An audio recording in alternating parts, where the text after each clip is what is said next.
선교주기를 맞아서 오늘은 마가복음의 말씀을 잠깐 미루고 선교에 관한 말씀을 함께 나누도록 하겠습니다. 한가람교회는 선교에 열심 있는 앞서가는 교회라는 사실 우리 모두가 자부심으로 가지고 있습니다. 이는 교회의 사명이 선교에 있다는 것을 자각한 우리 믿음의 선배들이 교회의 방향성을 복음 전파에 확실하게 못 박았기 때문에 가능한 일이었을 겁니다. 그리고 성도들이 이에 한마음으로 화답하면서 이게 바로 교회가 해야 할 중요한 사역이다라는 것을 인식하고 물심양면으로 함께 해 주셨습니다. 그 열매를 오늘 우리가 따먹고 선교 현장과 선교사님들이 누리고 계신 줄 믿습니다. 그러나 이렇게 시대가 흘러가면서 선교의 당위성은 변함이 없지만 선교의 방법론은 시대에 따라서 조금씩 달라진다라는 사실입니다. 이것은 교회와 시대가 처한 상황의 변화에 따라서 전달하는 방식도 달라져야 할 필요가 있기 때문이죠. 이는 선교의 변화가 있는 것이 아니라 방법의 변화일 뿐입니다. 예나 지금이나 선교는 여전히 동일하게 진행되어지고 있습니다. 과거 전통적인 선교의 개념에서 가라라는 주님의 명령은 우리는 어떻게 해석했냐면 공간적 개념으로 해석을 했습니다. 그래서 이곳을 떠나서 저곳으로 가야 선교다라고 그렇게 믿었습니다. 그도 그럴 것이 당시에는 한 3, 40년 전 돌아보면 한국에서 외국인을 보는 것은 그렇게 쉬운 일은 아니었습니다. 특히나 선교의 대상이 되는 나라 사람들은 더더욱 보기 힘들었기 때문에 가라는 이 명령은 언제나 공간적으로 이해되었습니다. 그러나 이제 대한민국 안에도 외국인이 수백만 명이 한국에 들어와 살고 있는 다문화 사회로 점점 더 나아가고 있기 때문에 외국인을 보는 것이 어렵지 않습니다. 우리는 어느새 공장 노동자라고 말하면 머릿속에 한국인도 그릴 수 있지만 얼굴색이 다른 외국인 노동자를 머릿속에 떠오르게 됩니다. 그러하기에 이제 가라는 이 선교의 명령이 비행기나 배를 필수로 하는 공간적인 개념이 아니라 우리 안에 들어와 있는 선교 대상자를 향하는 방향적인 개념이다라는 사실을 머릿속에 인식하셔야 합니다. 사실 따지고 보면 가라는 방법론은 선교 자체는 아닙니다. 그건 말 그대로 방법론일 뿐이죠. 선교하기 위해서 선행되어져야 할 선행조치일 뿐이지 선교 자체는 아닙니다. 그런데 한국에 들어와 있는 이주자를 대상으로 하는 선교는 어떻습니까? 전통적인 해외 선교 개념에서 비행기와 배만 빼면 국내에서 하는 이주자 선교나 해외 선교나 다를 바 없이 똑같습니다. 목적도 방향도 똑같습니다. 여러분, 비행기와 배를 뺀다고 해서 선교가 아닙니까? 아니죠. 진짜는 핵심은 그들을 만나는 것이고 그들에게 복음을 전하는 것입니다. 비행기와 배는 방법론의 시작일 뿐이지 선교 자체가 될 수가 없습니다. 그거 뺀다고 해서 문제될 것이 하나도 없다는 말이죠. 여러분, 코로나를 맞으면서 2년 반 동안 교회도 선교 사역도 많이 위축되었습니다. 보고 발표해 보면 모든 교회가 거의 대부분이 20% 이상 성도들이 줄었다라고 보고 발표가 나고 있습니다. 우리 교회도 그런 것 같습니다. 20% 정도 되는 사람들이 아직 교회에 나오지를 못하고 있는 것 같습니다. 모이지를 못하니 이 2년 반 동안 함께라는 중요한 가치가 사라지는 아픔을 겪었습니다. 그러다 보니 교회는 새로운 사역의 돌파구가 필요했는데 그게 바로 비대면 사역이었습니다. 현대 문물의 발전으로 인해서 이것이 가능해져서 얼마나 다행한 일인지 모릅니다. 만약에 이런 인터넷이나 이런 기술이 별로 없을 때에 이런 일을 만났다면 교회는 어떠했을까 생각만 해도 앞이 깜깜해집니다. 우리 교회도 정말 전통적인 교회 아닙니까? 전통적인 교회로 치자면 우리 교회는 대표적인 교회인데 코로나에 떠밀려서 어쩔 수 없이 시작한 이 비대면의 사역들이 하나둘씩 늘어나면서 사역의 색깔이 많이 바뀌었다라는 생각을 하게 됩니다. 우리는 코로나가 창궐할 때에 주일 예배도 비대면으로 영상으로 드렸습니다. 그리고 그때부터 지금까지 새벽 예배를 대신해서 한가람 아침 묵상이라는 영상을 계속 진행하고 있습니다. 새벽 예배가 시작되었음에도 불구하고 이 영상을 끊을 수가 없습니다. 왜냐하면 새벽 예배 못 나오는 많은 분들이 그 영상을 통해서 하루의 묵상을 시작하고 계시기 때문에 끊을 수 없이 계속 진행하고 있습니다. 또한 선교 현장에 직접 우리가 단기 선교를 갈 수가 없기 때문에 선교사님을 영상으로 초대해서 우리가 온라인 속에서 선교사님과 선교 현장의 이야기, 사역의 이야기를 나누는 온라인 선교 여행을 시작했고요. 성경 쓰기를 했고 온라인 성경 읽기를 하고 있고 재직학교, 교리학교, 그리고 수련회도 코로나 시국에 메타버스 수련회라고 해서 수많은 비대면 사역들을 진행해 왔습니다. 이 모든 사역들을 진행하면서 저의 모든 관심사는 성도들이 말씀에 떠나가지 않고 조금이라도 붙어 있기를 바라는 간절한 마음으로 우리 교역자들은 이 영상을 열심으로 만들었습니다. 덕분에 우리 교역자들은요, 이제는 교역자를 뽑을 때 조건이 하나가 추가가 돼 버렸습니다. 영상 편집할 줄 아십니까? 못한다 그러면 이제 쓸 수 없는 상황이 돼 버렸습니다. 그래서 이제는 교역자들이요, 설교자, 사역자가 아니라 영상 편집자라는 이름을 하나 더 달게 돼 버렸습니다. 여러분, 특별히 한국교회는 코로나 상황이라도 선교를 멈출 수 없기에 외국으로 나가는 게 어렵다면 한국에 들어온 외국인들을 선교하겠다라는 이주민 선교에 더욱더 많은 마음을 갖게 되었습니다. 물론 이주민 선교는 코로나 때문에 생겨난 방식은 아닙니다. 앞선 교회들은 이미 한 20년 전부터 이 이주민 선교, 이주자 선교를 시행하고 있고 이 사역이 왕성하게 이루어지고 있습니다. 특히 공단이 몰려있는 안산 지역 같은 경우에는 이런 사역을 하기에 굉장히 유리한 조건이죠. 주변에 그런 분들이 아주 많기 때문에 그래서 나라별로 예배를 만들어서 그들을 초대하고 그 사역을 계속하는 이런 사역을 교회들이 많이 하고 있습니다. 이런 이주자 사역, 여러분 어떤 특징이 있을까요? 저는 이 이주자 사역에 굉장히 많은 이점이 있다고 생각합니다. 직접 선교 현장에 나아가는 선교와 달리 우리 한국에 들어와 있는 이주자를 향한 선교가 가지고 있는 이점이 뭘까? 5가지 정도를 제가 소개해 드리겠습니다. 이주자 선교의 첫 번째 유익은요, 해외 선교를 나가려면 개인의 입장에서 볼 때 적어도 일주일의 시간은 휴가를 내야 합니다. 그리고 비용을 한 100만 원 정도, 기본 100만 원 정도의 여비를 들여야 합니다. 그런데 이주자 선교는 시간과 경비에 있어서 이게 별로 크게 상관이 없습니다. 비용과 시간을 세이브할 수 있다는 장점이 이주자 선교에 있습니다. 여러분, 해외 단기 선교를 한번 상상해 보십시오. 단기 선교를 나가려고 하면 최소한 1인당 100만 원 정도, 물론 국가가 아프리카를 간다 그러면 한 300만 원 정도가 필요될 겁니다. 그러나 가까운 태국, 그거보다 좀 먼 인도 혹은 터키 이렇게 가면 비용이 비행기 싹시 늘어나기 때문에 비행기 싹, 그리고 체류하는 호텔비, 그리고 먹어야 하니까 음식비, 그리고 사역할 때 쓰이는 용도의 비용이 들어가기 때문에 사역비, 그리고 저는 항상 우리 교회 사역자들이 단기 선교를 가면 선교사님에게 꼭 인사를 하고 와라, 그래서 인사를 하도록 시킵니다. 그래서 이 모든 비용을 대충 정리해서 나눠보면 1인당 한 100만 원 정도를 작정해야만 가능합니다. 게다가 돈도 돈이지만 요즘 사람들이 더 어려운 게 뭐냐 하면 시간을 일주일 낸다는 게 어렵습니다. 요즘 직장인들이 1년에 낼 수 있는 여러분 휴가가 며칠입니까? 그런데 그 중에서 일주일을 뚝 끊어서 여기 선교 현장에 쓴다면 남는 게 며칠이 있을까요? 없는 것도 있을 것이고 며칠 남아 있는 것도 있겠지만 어쨌든 그의 1년의 휴가 중에 일주일을 끊어서 이 선교에 동참한다는 건 굉장히 대단한 결심이다. 저는 그렇게 생각합니다. 이게 쉬운 일이 아니거든요. 왜냐하면 일주일을 기다리는 가족들이 있지 않습니까? 그 휴가를 같이 가고픈 가족들이 있기 때문에 그 모든 걸 눌러놓고 선교에 내가 참여하겠다고 하는 건 사실 이건 쉬운 일이 절대로 아닙니다. 선교에 마음이 있어도 경제적으로 혹은 시간적으로 여유가 되지 못하면 가고 싶어도 갈 수 없는 게 해외 단기 선교입니다. 그러나 이주자 선교는 한국 땅에 찾아온 이들을 향한 선교이다 보니까 긴 시간이 필요하지 않습니다. 일주일 아닙니다. 하루짜리 행사를 해도 되고요, 이틀짜리 행사를 해도 되기 때문에 하루나 이틀만 투자하시면 할 수 있습니다.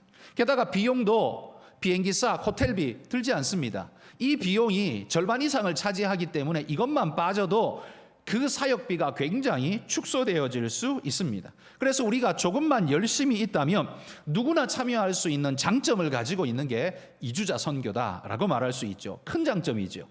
두 번째, 이주자 선교가 가지고 있는 장점은 내 삶의 공간을 떠나지 않고 이곳에서 선교할 수 있기 때문에 안전성이 있습니다. 내가 살아가는 나의 문화와 공간 속에 있으니 안전하죠. 익숙하지 않습니까? 우리가 외국인으로서 그 나라를 방문하는 것은 시간적으로 비용적으로만 문제가 되는 게 아니라 위험성에 노출되게 됩니다. 여러분도 잘 기억하시다시피 2007년 아프간 사태를 기억할 겁니다. 샘물교회 선교팀이 23명의 선교팀이 아프간에 선교사역, 의료사역을 나아갔다가 카불에서 칸다하르로 옮겨가다가 피랍되어서 온 대한민국 사회가 발칵 뒤집어진 사건이 있습니다. 그때 정말 매정하게도 그들은 피해자였음에도 불구하고 모든 욕을 그들이 다 먹어야 했고 교회가 다 먹어야 했습니다. 오히려 나쁜 짓을 하러 간 것처럼 그렇게 매도되어지고 인식되어진 우리 모습을 보며 굉장히 마음 아플 수밖에 없었습니다. 선교가 구원을 위한 좋은 일을 하러 간다고 해도 그곳에서 우리의 안전과 환대가 보장되어지지는 않는다는 말이지요. 그렇지만 이주자 선교는 어떻습니까? 위협과 피랍 이런 거 없습니다. 한국 땅에서 그런 건 없습니다. 세계적으로 유명한 치안 시스템을 가지고 있는 대한민국 안에서 보호받을 수 있기 때문에 굉장히 안전한 선교 사역을 할 수 있다는 장점이 있죠. 굉장히 큰 장점입니다. 세 번째 이주자 선교의 유익은 뭐냐 하면 아까는 개인의 입장에서 첫 번째 제가 이야기했다면 교회의 입장에서도요, 많은 재원을 그렇게 필요로 하지는 않는다는 것이 이주자 선교의 장점입니다. 교회마다 선교비, 선교 예산을 책정합니다. 우리 교회도 선교위원회가 있고 선교위원회의 예산을 책정하는데 그 책정한 예산의 대부분, 가장 많은 퍼센티지가 어디에 나가냐면 선교사 후원금으로 나갑니다. 이건 무조건 고정적으로 나가야 되기 때문에 항상 구비되어 있어야 합니다. 그런데 이 선교사 후원금이 가장 큰 포션을 차지하지만 이거 말고 그 다음으로 큰 덩어리가 뭐냐 하면 단기 선교 비용입니다. 선교 사역 비용이라는 거죠. 단기 선교를 나갈 때 개인이 낸다고 해서 교회가 아무것도 안 내는 게 아닙니다. 교회에서도 많은 준비를 해야 되고 재정적 비용이 지출되어집니다. 우리 교회는 우리 장년부 어른들이 가실 때는 거의 대부분을 우리 본인들이 담당하게 합니다. 한 10% 정도 교회가 지원 후원해 드리지만 우리 주일학교 청년부까지, 그러니까 청년부 이하의 아이들이 단기 선교를 나갈 때에는 우리가 교회에서는 50%까지 보장을 해줍니다. 청년부 포함한 그 이하로 단기 선교를 나가면 교회에서는 50%까지 보장해 주는데요. 이 말은 뒤집어서 개인은 50%만 내면 된다는 소리입니다. 그리고 50%까지는 내야 합니다. 이 주일학교 청년들을 예로 들었을 때 우리 교회에서는 기본적으로 30%를 지원해 줍니다. 그럼 50%라고 해놓고 20%는 뭐야? 20%는 성도들의 후원을 받게 합니다.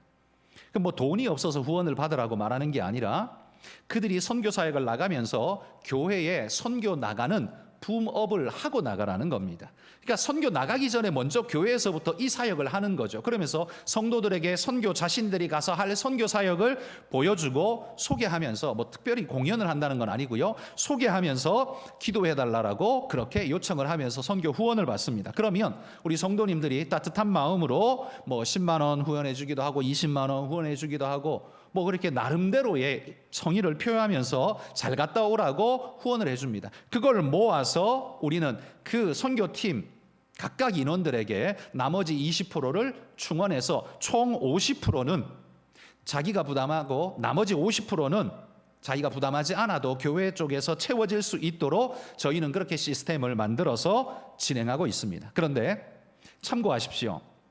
후원금이 많이 들어왔다고 해서 개인의 50% 내야 할 비용을 줄여주지는 않습니다.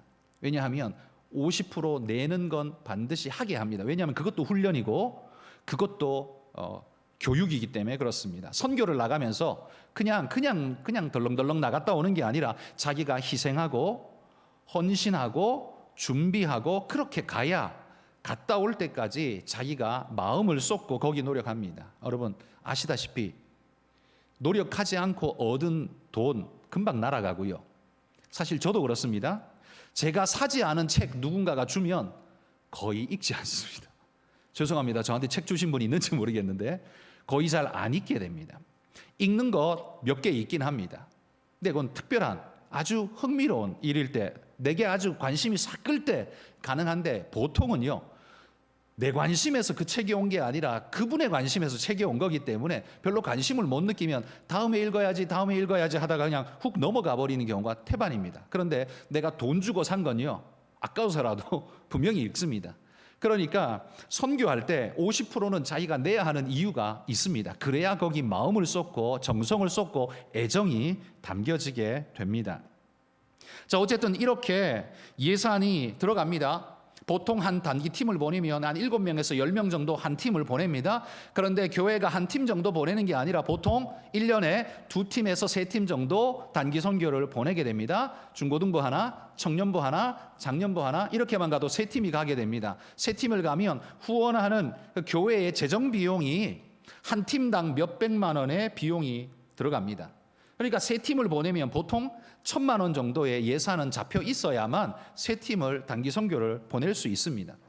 그리고 단기 선교만이 아니라 교육, 선교 교육과 후원 양성 이런 여러 가지 면들에 있어서도 비용이 소모되어집니다. 그래서 이 해외 선교만 놓고 보면 이렇게 많은 비용이 지출됩니다. 그런데 이주자 선교를 한다면 어떨까요? 그럼 이야기가 달라집니다. 참여할 수 있는 일꾼들이 늘어날 뿐만 아니라요, 비용이 훨씬 절감됩니다. 아까도 말했지만 비행기사, 호텔비 이런 거 다 없어도 되거든요. 오직 사역비만 들어가면 되기 때문에 굉장히 심플합니다. 그래서 해외 단기 선교를 한 팀 파송할 금액이면 이주자 선교는 최소한 2-3팀은 행사를 할 수 있는, 사역을 할 수 있는 여건이 만들어지게 된다는 겁니다. 그래서 이 이주자 선교가 가지고 있는 이점 중에 하나가 작은 재원을 가지고도 이 선교 사역을 멋지게 할 수 있는 장점이 있다는 게 그 특징입니다. 네 번째 이주자 선교의 장점이 뭐냐 하면 언어와 문화의 제약을 덜 받는다는 장점이 있습니다. 우리가 해외로 나가면 그들의 언어를 일정 부분 배워가야 합니다. 적어도 그래도 만나면 인사 정도는 할 줄 알아야 되잖아요. 제가 인도네시아 단기 선교를 할 때 인도네시아는 무슨 인사가 좀 그냥 하나로 좀 통일해 주면 좋겠는데 아침 인사 다르고 점심 인사 다르고 저녁 인사 달라가지고 이게 헷갈려가지고 이게 인사하는 것도 힘들더라고요. 근데 그것만 하나요? 그 나라 말로 찬양 하나를 또 준비해 가야 됩니다. 그래서 그들 앞에서 또 이렇게 보여줘야 하니까요. 그래서 찬양도 그 나라 말로 배워야 하고 그것만 배우는 게 아니라 그 나라의 예의를 배워야 합니다. 그러니까 무슨 일을 하면 안 되는, 예를 들어서 이슬람 사회 같으면 왼손으로 아이의 머리를 쓰다듬거나 이러면 안 된다든지 이런 문화적인 어떤 조건들이 있죠. 그러니까 그런 것들을 배워가야 돼요. 배워가야 되고 요즘 우리 여청년들이 훤한 다리를 다 내놓고 막 활보하고 다니듯이 그 이슬람 문화권 속에 가가지고 막 그렇게 다니면 또 난리 나죠. 그러니까 그런 것도 문화 속에서는 충분히 우리가 숙지하고 가야 됩니다. 그러니까 언어와 문화의 제약을 이렇게 해외 단기 선교는 많이 받지만 그들이 한국에 들어왔을 때는 이 모든 것을 이미 작정하고 들어왔거든요. 그래서 크게 제약을 받지 않습니다. 훨씬 더 쉽습니다. 그들이 언어를 배워도 그들이 한국어를 배우는 거지 우리가 그들의 언어를 굳이 배우지 않아도 됩니다. 그러니까 그들이 어느 정도 한국어를 하기 때문에 통하는 것이 수월하고 문화도 우리 문화 속에 들어왔기 때문에 우리가 그들의 문화를 알아야 하는 것 조금만 배려하면 얼마든지 할 수 있습니다. 그래서 언어와 문화의 제약을 덜 받는다는 장점이 있죠. 다섯 번째는요, 한국을 찾아온 이들은요 열린 마음으로 한국에 찾아왔기 때문에 접근성과 수용성이 현지보다 훨씬 더 좋습니다. 열린 마음의 소유자에게 복음을 전하면요 그들은 받아들이는 것이 훨씬 쉽습니다. 그리고 우리가 그들을 만나기도 쉽죠? 만나기도 쉽습니다. 그런데 여러분, 우리가 해외, 특별히 무슬림 사회 속에 선교하러 갔다고 생각해 보십시오. 그 사람에게 복음을 전했는데 이 사람이 마음에 호감을 가지고 받아들이고자 하는 마음이 있더라도 이웃 사람, 마을 사람 옆에 눈치가 보여서 좋다는 말도 못하고 그렇게 다음을 기약할 수 있는 그런 것도 잘 오픈을 못하면 어떻게 해요? 제약이 되게 많아지죠. 그런데 그분들이 한국에 들어와 있으면 어떻습니까? 뭐 이웃 마을 사람 신경 쓸 거 없고 자기밖에 없으니까.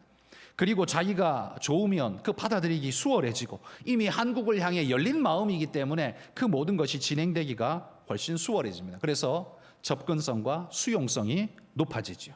이 5가지가 이주자 선교의 장점이라고 말할 수 있습니다. 해외에 나가지 않으면 선교가 아니라는 그런 관념은 여러분, 우리 선교하는 한가람 교회라면 그런 관념은 벌써부터 버리셨어야 맞습니다. 선교는 해외 나가는 거야 라고 동일시 하시면 절대 안 됩니다. 선교는 해외 선교가 있고 국내 선교가 있습니다. 그래서 선교는 다 가능합니다. 선교의 키는 공간이 아니라 방향입니다. 멀리 가야 선교인 것이 아니라 복음을 알지 못하는 타 문화권의 사람들에게 복음을 전하면 그 모든 것이 다 선교입니다. 자, 그러면 제가 이 이주자 선교에 대해서 말씀을 드렸는데 이런 이주자 선교의 개념은 근래에 나타난 개념일까? 아닙니다. 이미 선교 초기부터 나타났던 선교의 개념입니다. 그 대신 이 단어, 이 이주자 선교라는 단어가 형성되고 불려지기 시작한 건 최근에 일어난 일이라는 거죠. 자, 오늘 우리가 읽은 본문을 한번 보십시오. 이 본문에 보면 여기 선교가 일어나고 있는데 이 선교의 시작, 특별히 이주자 선교죠. 왜냐하면 에디오피아 내시가 예루살렘을 방문했잖아요. 이주자입니다. 방문자예요. 그에게 선교를 하고 있는데 이 이주자 선교의 시작을 누가 하고 있느냐를 보십시오. 누가 해요? 성령님이 하고 계십니다. 성령님이 불러서 빌립에게 말씀합니다. 예루살렘에서 가사로 내려가는 길까지 가라. 왜 내려가라고 합니까? 거기 가면 에디오피아에서 온 이주자가 거기 있을 거다. 방문자가 거기 있을 거다. 잠시 방문하였다가 그가 돌아가는 길인데 어찌 보면 이게 그가 복음을 들을 마지막 기회일지 모르니 성령께서는 놓치고 싶지 않았던 겁니다. 그래서 빌립을 보내셨고 빌립은 이 내시에게로 나아가서 그에게 가까이 가보니까 공교롭게도 이 에디오피아 내시가 성경을 읽고 있는 겁니다. 그것도 구약의 이사야서를 읽고 있습니다. 그 읽는 소리가 들리는데 이사야서예요. 이 사람은 이미 이 신앙에 대해서 마음이 관심이 많다는 거죠. 마음이 활짝 열려 있는 겁니다. 가까이 나아가서 빌립이 그에게 이렇게 말합니다. 읽는 것을 깨닫습니까? 라고 묻습니다. 그러자 안 그래도 궁금했던 차에 이사야서 읽어도 이 제대로 무슨 말인지 잘 모르겠는 차에 이 사람이 와서 이렇게 이야기를 해주니까 너무 고마워서 당신 수레에 올라와서 나한테 이것 좀 해석을 해 주십시오. 이게 무슨 말입니까? 그렇게 이야기를 하는 거죠. 그러니까 이 에디오피아 내시는요, 한마디로 말해서 고구마 전도왕에 나오는 이야기처럼 익은 고구마입니다. 그냥 젓가락을 찌르면 쑥 들어가는, 복음을 집어넣으면 쑥 들어가는 그런 사람이었습니다. 열린 마음의 존재였다는 거죠.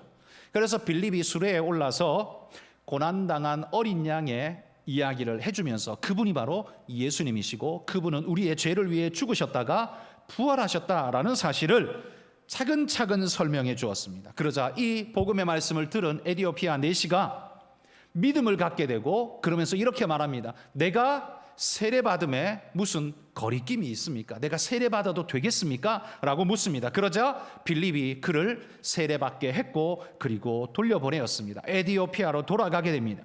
여러분도 잘 아시다시피 아프리카 나라 가운데 이 에디오피아는 복음화가 많이 진행된 그런 나라 아닙니까?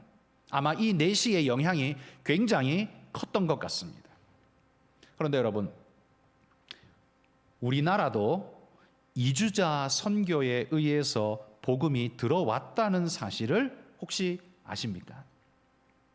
우리는 공식적으로 1885년 언더우드와 아펜젤러의 선교에 의해서 선교가 되어졌다. 그게 우리의 공식 이야기입니다. 그런데 사실 이 공식적인 첫 선교사가 들어오기 전에 이미 조선에서 선교할 수 있도록 밑작업을 한 인물들이 이미 있었습니다. 한국인이 있었다는 거예요. 여러분, 언더우드가 조선에 입국할 때 빈손 들고 온 게 아니라요, 영어 성경책 들고 온 게 아니라, 놀랍게도 영어 성경도 있었지만 한글 쪽복음 성경을 들고 들어왔습니다. 그걸 누가 썼을까요? 선교하러 왔는데 그 나라로 말로 번역된 성경책을 들고 왔다니까요. 근데 그걸 누가 썼냐 하면 한국인 일본 유학생, 한국인인데 일본에 가 있었던 사람, 이수정이라는 사람이 바로 그 성경을 번역했습니다. 이 이수정은요, 온건개화파 양반 학자였습니다. 이모군란 때에 민비를 구출해 준 공로를 인정받아서 1882년에 박영효가 일본에 수신사로 갈 때 비공식 수행원으로 같이 따라가게 해 주십시오라고 허락받아서 그는 일본에 문물을 배우기 위해서 일본으로 왔습니다. 같이 왔습니다. 그렇게 일본에 와서 그가 누구를 만나냐면 농학자인 쯔다센 박사를 만나게 됩니다. 일본인 쯔다센 박사를 만나는데 이 박사가 신앙인이었고 그와 교제하다가 그의 집에 초청을 받았는데 집에 가서 보니까 집에 족자가 하나, 한문 족자가 걸려 있는데 이 족자를 가만히 읽어보니까 글귀가 너무 감동적인 거예요. 이거는 도대체 어느 경전의 말씀입니까? 보고 너무 놀라워서 감동을 받았습니다. 물어보니까 이게 무슨 글이냐면 바로 산상수훈의 말씀을 거기 써붙여 놓은 거예요. 족자에. 이 쯔다센 박사는 이 산상수훈의 말씀을 설명해 주면서 한문 신약 성경을 그에게 선물로 한 권 주었습니다. 이수정은 자기 숙소로 돌아와서 이 한문 성경을 탐독하기 시작합니다. 읽으면서 쏙쏙 빨려 들어갑니다. 그리고는 쯔다센 박사에게 또 묻고 성경 공부를 하면서 또 거기에서 외국인 선교사를 만나서 도움을 덧입게 됩니다. 이 복음에 불타는 일꾼으로 거듭나게 된 거죠. 그런데 이 이수정이 복음의 기쁨을 발견하고 자신이 아주 기뻐하는 건 좋은데 그러면서 한편에 조선 땅이 생각납니다. 어둠에 사로잡혀서 이 복음의 말씀을 모르는 우리 땅 조선 어찌할 것인가, 그 아픔의 현실이 생각나면서 이 이수정은 이 선교에 마치 센터와도 같았던 미국 땅, 선교사를 보내주는 곳, 그 미국의 선교 요청 서신을 써보내게 됩니다. 그래서 1883년 12월에 이 이수정은 미국에다가 선교 편지를 보냅니다. 나는 조선의 이수정이라는 사람인데 예수님을 여기에서 믿고 나는 믿음의 사람이 되었다. 그런데 우리 조선이라는 그 땅, 하나님을 알지 못하는, 주님을 알지 못하는 이 땅에 당신들이 와서 선교를 해주면 너무 고맙겠다. 사람을 보내달라, 선교사를 보내달라라는 그 호소의 편지를 미국으로 보냅니다. 이 편지가 미국으로 넘어가서 1884년 3월에 세계 기독평론이라는 기독교 잡지에 이 편지가 소개되어집니다. 그리고 이 잡지가 퍼져나가는 곳곳마다 이 편지를 읽지 않겠습니까? 이 편지가 굉장히 감동적으로 쓰여 있습니다. 이 이수정이 신앙한 지가요 1, 2년밖에 안 됐습니다. 아니 그런데 그 편지를 읽어보면 굉장히 깊은 신앙인인 것을 볼 수 있습니다. 제가 편지 글은 소개를 지금 못 해드리지만 그 편지 글 내용이 굉장히 감동적이에요. 강력한 호소가 담겨 있습니다. 그 호소를 들은 미국 선교부에서는 마음에 큰 도전을 받습니다. 마치 마게도니아 사람이 건너와서 우리를 도우라 라는 말처럼 그렇게 받아들이게 되죠. 이 간절한 한국인의 호소에 미국 북장로교 젊은 사람, 선교를 꿈꾸던 언더우드라는 사람의 마음을 움직이게 됩니다. 그는 조선이라는 나라에 선교하러 가겠다는 결심을 하게 되고요. 그 당시에는 조선으로 가려면 방법은 일본을 거쳐서 조선을 오는 방법밖에 없습니다. 그래서 그가 언더우드 선교사가 일본에 먼저 도착했습니다. 그런데 일본에 가보니까요, 놀라운 일이 바로 그 이수정이라는 사람이 한글 성경을 번역하고 있었던 겁니다. 이미 벌써 쪽복음이 번역되어져 나와 있는 겁니다. 놀라운 일이죠. 선교사를 받지도 못했는데 어떻게 이렇게 선교 번역까지 만들었는지 놀라워서 이 언더우드와 아펜젤러가 바로 이 번역된 성경책을 들고, 쪽복음 성경책을 들고 조선 땅에 1885년에 입국하게 되는데, 그때 그가 들고 온 책이 바로 신약 마가전 복음서 언해라는 바로 그 쪽복음서입니다. 이 쪽복음서 초벌로만 번역한 거기 때문에 좀 어설픈 면이 많지만, 그래도 한국어로 번역한 복음 말씀이 있다는 게 이게 얼마나 뛰어난 일인지 모릅니다. 여러분, 세계 선교 역사에서 선교사가 선교지에 들어갈 때 그 나라 말로 번역된 성경책을 들고 들어간 나라는 한국밖에 없습니다. 이게 얼마나 위대한 일인지 모릅니다. 우리나라가 하나님의 특별히 사랑받는 민족이라는 거 여기에서 벌써 증명되지 않습니까? 이수정은 남쪽 일본 땅에서 쯔다센이라는 사람을 통해서 이주자 선교를 받은 겁니다. 그건 이 쯔다센 박사도요, 이 사역하려고 계획하고 있었던 게 아닙니다. 하나님께서 절묘하게 만나게 하셨고, 그 만남 속에서 복음을 전하게 하셨고, 거기에서 은혜의 역사가 일어나게 하셨던 겁니다. 남의 나라 땅에서 만난 이 구원의 소식은 자기 민족 조선을 향해 불타는 마음을 갖게 만들었습니다. 그래서 성경을 한글로 번역하는 일을 해야겠다라는 결심을 가지고 이 이수정은 성경을 번역하기 시작했습니다. 그리고 그 번역한 성경 쪽복음을 들고 선교사가 조선 땅에 들어가는 위대한 일을 이루었다는 거예요. 이 얼마나 위대한 일입니까? 그런데 여러분, 남쪽 일본 쪽에서부터 이러한 위대한 역사의 일들이 일어나고 있을 때 남쪽에서만 일어난 게 아닙니다. 북쪽 중국 땅에서도 위대한 역사가 일어나고 있었습니다. 오히려 일본보다 조금 더 일찍 중국 땅에 움직임이 있었습니다. 거기에는 이주자 선교자로 바로 이응찬과 서상륜이라는 사람이 있었습니다. 이응찬이 좀 더 먼저 복음을 받고 이 사역을 했고, 그 다음에 서상륜이라는 사람이 이어서 사역을 했는데요. 저는 서상륜에 대한 이야기를 좀 하겠습니다. 이 서상륜은 압록강 근처 의주 땅의 사람인데 장사꾼이었습니다. 인삼을 가져다가 중국으로 내다 팔면서 왔다 갔다 하면서 장사하는 사람이었는데, 그가 동생 서경조와 함께 중국에 갔다가 심한 열병에 걸려서 사경을 헤매게 됩니다. 그때 친구들의 주선으로 서양 의사를 만나서, 서양 의사 헌터를 만나서 치료를 받게 되고, 서양인에 대한 마음이 점점점 열리던 차에 맥킨타이어 선교사를 통해서 복음을 받게 됩니다. 그리고 그가 회복하여 일어나고 난 다음에는요, 존 로스라는 선교사를 만나는데, 이 존 로스 선교사는 중국 선교를 위해 와 있었던 분인데, 중국 너머에 조선이라는 땅이 있다는 걸 알고는 그 조선 땅을 위해서 내가 선교해야 되겠다라는 마음을 품고 조선어로 성경을 번역해야겠다라는 생각을 갖게 됩니다. 그래서 그 조선 땅 변방에 가서, 국경 근처에 가서 그 조선인 조사로, 자기 한글 교사로 쓰기 위해서 한 사람을 청했는데, 그가 이응찬이라는 사람입니다. 이 사람이야 뭐 돈 벌려고 갔죠. 돈 벌려고 이 사람 도와주면 돈 준다니까 갔지만, 그 성경 번역 도와주다가 성경을 읽다가 말씀을 듣다가 믿음을 갖게 된 겁니다.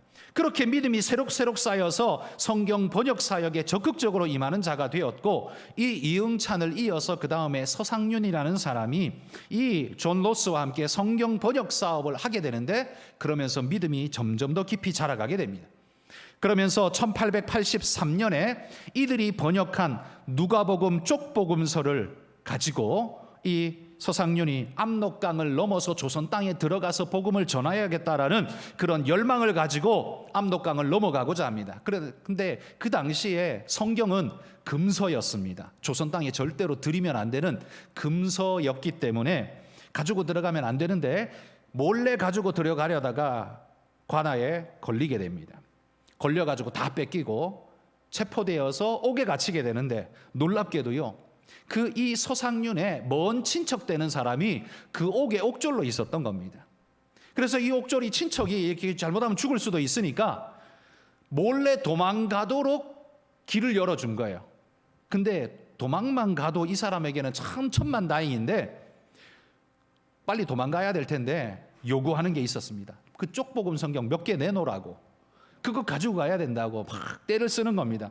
그랬다간 너도 죽고 나도 죽는다고 말려도 무조건 내놓으라고 그러는 바람에 몇 개만 가지고 이 서상윤이 조선 땅으로 넘어오게 됩니다. 넘어와서 이 사역을 하다가 또 관아에 발각이 되죠.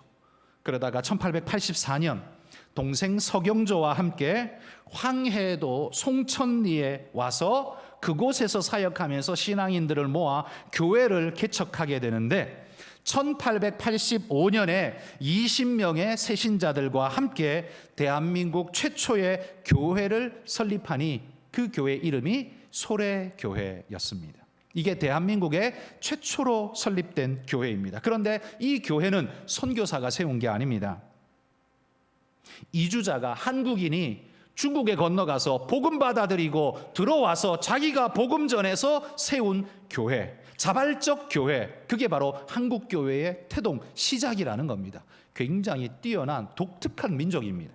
그러니까 선교사가 들어와서 교회가 시작된 게 아니라요, 나가서 복음 받아서 우리가 친히 들어와서 교회를 우리 스스로 만든 세계사에 둘도 없는 특별한 민족이 대한민국이라는 겁니다. 여러분, 이게 얼마나 위대한 일입니까? 우리는 오늘 빌립이 에디오피아 내시를 만나러 가서 예루살렘을 방문한 이 내시에게 복음 전한 이야기를 나눴습니다. 그리고 한국 선교 초기에 중국 땅에서 복음을 전해들은 이영찬, 서상윤을 통해, 그리고 일본 땅에서 복음을 전해들은 이수정을 통해서 이주자 선교를 통해 한국 땅에 복음이 들어올 수 있었다라는 사실을 함께 나눴습니다. 여러분, 한국 교회의 시작은 이주자 선교에서부터 시작되었다라고 말해도 과언이 아닐 겁니다. 이 선교는 성령께서 빌립에게 시키신 선교 방법이었고, 코로나로 인해서 한국 교회가 더욱 열심내고 있는 방법입니다. 한가람 교회도 한국에 들어와 있는 유학이든 이민이든 노동자로 들어와 있든 상관없이 한국에 들어온 나그네들을 향한 이 복음 사역을 우리도 힘써 전해야 할 것입니다. 우리가 해외로 나가서 복음 전하는 해외 선교도 하지만 이 땅에 찾아온 외국인들에게 이주자 선교도 감당해서 어디에서든지 그 복음 사역을 감당하는 믿음의 귀한 우리 모든 일꾼들이 되시기를 주의 이름으로 축복합니다.